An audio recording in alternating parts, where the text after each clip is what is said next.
हे पहा, आज आहे ना मी पालकची भाजी करणार आहे. तर मला मनूच्या पप्पांनी लसूण खूप कमी दिले, थोडे जास्त लसूण पाहिजे असतात. 2 गड्डे तरी लसूण टाकायचे.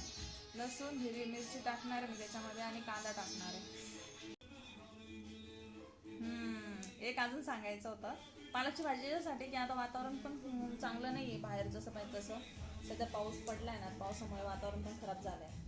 तर पालकची भाजी चांगली असते खाण्यासाठी, तिच्याने ॲसिडिटी नाही होत आणि हेल्दी आहे. आणि अशा प्रकारे केली तर अजूनच टेस्टी लागेल खायला. तर ती करणार आहे मी. म्हणजे आज आम्ही ॲक्वागार्ड बसवलंय. ते खूप गरजेचं होतं आमच्यासाठी, मग आम्ही बसवलं ते ॲक्वागार्ड आज. ते बघा, त्याचा अवतार बघा काय केलंय त्याने. बघा त्याचा अवतार बघा. हा काय करून राहिली ती आता, काय चाललंय काय माहिती, काय करणार आहे आता. पडशील. हे पाणी पालक आहे ना, मी फक्त आजकाल पालक अशी येते ना, तर तिला चांगली स्वच्छ करून घेतली, निवडून घेतली. आता मी तिला चांगली वॉश करणार आहे. वॉश करून तिला पाणी जे आहे टाकणार आहे आणि पालकची भाजी तयार करणार आहे. चला आता आपण आहे ना रेसिपीला स्टार्ट करूया. तेल टाकले, तेल तापल्यावरती मग त्याच्यामध्ये मी इथे आलं लसूण जिरं ठेचून घेतलेलं आहे. मिरची पण टाकलेली त्याच्यामध्ये, ही टाकणार आहे याच्यामध्ये. त्याच्यानंतर थोडा कांदाही टाकणार आहे भाजीमध्ये. आणि त्यानंतर इथे अंड्याची चटणी करणार आहे, तर त्याच्यातही कांदा टाकणार आहे. सिंपल राहणार आहे. टाकू देतो भाजी ना.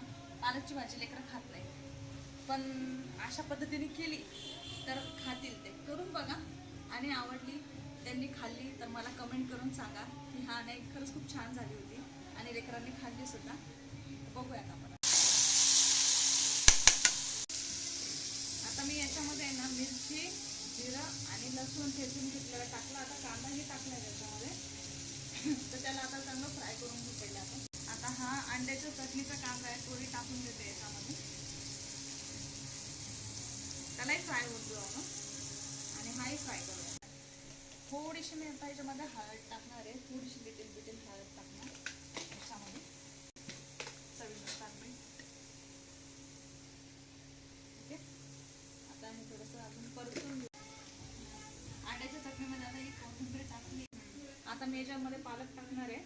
आपला कांदा चांगला ब्राऊन झाला आहे, त्याच्यात पालक टाकणार. हे एक 5 ते 7 मिनिटासाठी वाफेवरती घेणार आहे. याच्यात पाणी नाही, पाणी असतं ते त्याच्यामध्ये शिजते.